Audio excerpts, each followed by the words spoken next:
بسم اللہ الرحمن الرحیم۔ اسلامک لائبریری میں آپ سب کو خوش آمدید کہتی ہوں۔ ویڈیو دیکھنے سے پہلے میرے چینل کو سبسکرائب کر لیں اور بیل آئیکن کو کلک کر دیں تاکہ میری آنے والی ویڈیوز کا نوٹیفیکیشن آپ کو ٹائم سے ملتا رہے۔ آج کا میرا موضوع ہے نماز تراویح پڑھنے کا طریقہ۔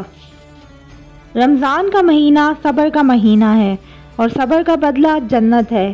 یہ ایسا مہینہ ہے کہ اس کا اول حصہ رحمت اور درمیانی حصہ اللہ کی مغفرت ہے، جبکہ آخری حصہ آگ سے آزادی یعنی نجات کا ہے۔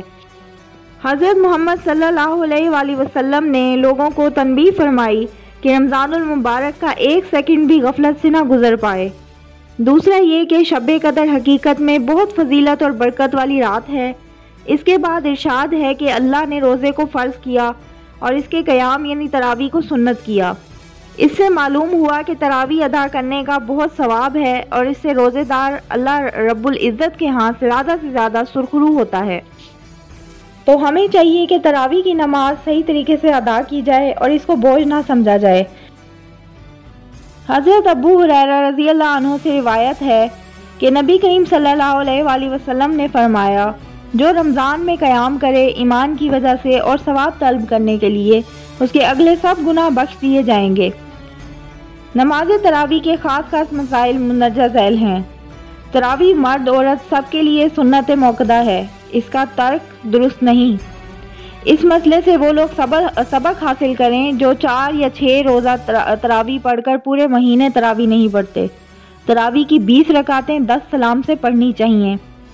ایک بار قرآن پاک ختم کرنا سنت ہے۔ قرات اور ارکان کی ادائیگی میں جلدی کرنا مکروہ ہے۔ تراویح مسجد میں باجماعت ادا کرنا افضل ہے۔ نابالغ کے پیچھے بالغ کی نہ تراویح ہوتی ہے نہ کوئی اور نماز۔ رمضان میں وتر باجماعت ادا کرنا افضل ہے۔ نماز تراویح میں تلاوت کی جانے والی دعا یہ ہے: بسم اللہ الرحمن الرحیم، سبحان ذی الملک والملکوت، سبحان ذی العزت والعظمت والہیبت والقدرت والکبریاء والجبروت، سبحان الملک الحی الذی لا ینام ولا یموت، سبوح قدوس ربنا ورب الملائکۃ والروح، اللہم اجرنا من النار یا مجیر یا مجیر یا مجیر۔ تو یہ تھی چھوٹی سی ویڈیو نماز تراویح پر۔ امید کرتی ہوں آپ کو میری ویڈیو پسند آئی ہوگی۔ مجھے دعاؤں میں یاد رکھیے گا اور اللہ تعالی ہم سب کی عبادات کو قبول فرمائے۔ آمین ثم آمین۔ اللہ حافظ۔